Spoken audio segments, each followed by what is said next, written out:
బాల్క సుమన్ని పోలీసులు అన్యాయంగా అరెస్ట్ చేశారన్నారు మాజీ మంత్రి హరీష్ రావు. ఆదిలాబాద్ జైల్లో బాల్క సుమన్ని పరామర్శించిన హరీష్ రావు నలుగురు బీఆర్ఎస్ నేతలపై అక్రమ కేసులు పెట్టారని ఆరోపించారు. కేతన్పల్లి మున్సిపల్ చైర్మన్ ఎన్నిక సందర్భంగా కాంగ్రెస్ నేతలు ప్రజాస్వామ్యాన్ని పట్టపగలే ఖూనీ చేశారని మండిపడ్డారు.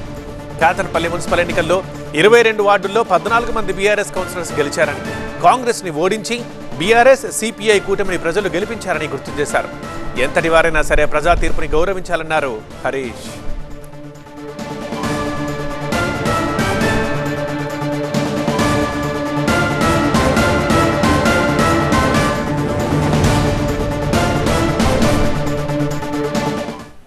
న్యాయం గురించి ప్రశ్నిస్తే అన్యాయంగా బాల్క సుమన్ను, అదేవిధంగా మూల రాజిరెడ్డి గారిని, అనిల్ గారిని, లక్ష్మీకాంత్ గారిని నలుగురు బీఆర్ఎస్ పార్టీ నాయకులపైన అక్రమ కేసు పెట్టి అరెస్ట్ చేసి ఆదిలాబాద్ జైల్లో పెట్టడం జరిగింది. వాస్తవంగా ఇలా ప్రజాస్వామ్యం పట్టబగలి రాష్ట్రంలో కూనీ చేస్తూ ఉన్నారు. కేతన్పల్లిలో జరిగినటువంటి ఎన్నికల్లో బీఆర్ఎస్ పార్టీ స్పష్టంగా 14 కౌన్సిలర్లు గెలిచింది.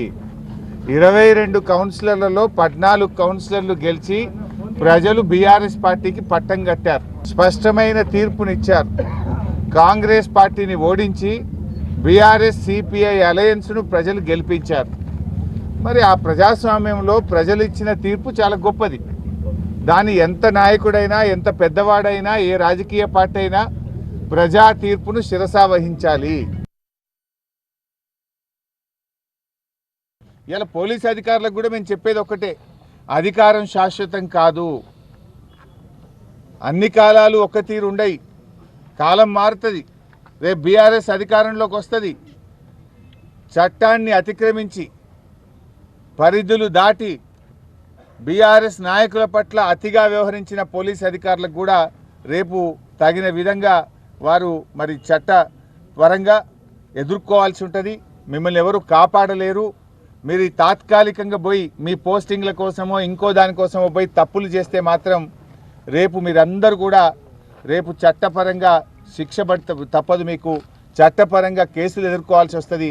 మిమ్మల్ని ఈ రేవంత్ రెడ్డిలో, ఈ వివేక్ గారు ఎవరు కాపాడలేరు అని చెప్పి నేను పోలీసులను హెచ్చరిస్తా ఉన్నా. అంటే కేవలం కాంగ్రెస్ పార్టీ పిటిషన్లు తీసుకుంటారు, బీఆర్ఎస్ల మీద కేసులు పెట్టడానికే పోలీసులు ఉన్నారా? చట్టం అందరికీ సమానమైన విషయం మీకు తెలియదా? చట్టం ఈరోజు కాంగ్రెస్ పార్టీకి చుట్టంగా వ్యవహరిస్తే బీఆర్ఎస్ పార్టీ చూస్తూ ఊరుకోదని చెప్పి కూడా మేము ఆ పోలీస్ అధికారులను కూడా ఈ సందర్భంగా హెచ్చరిస్తూ ఉన్నాం.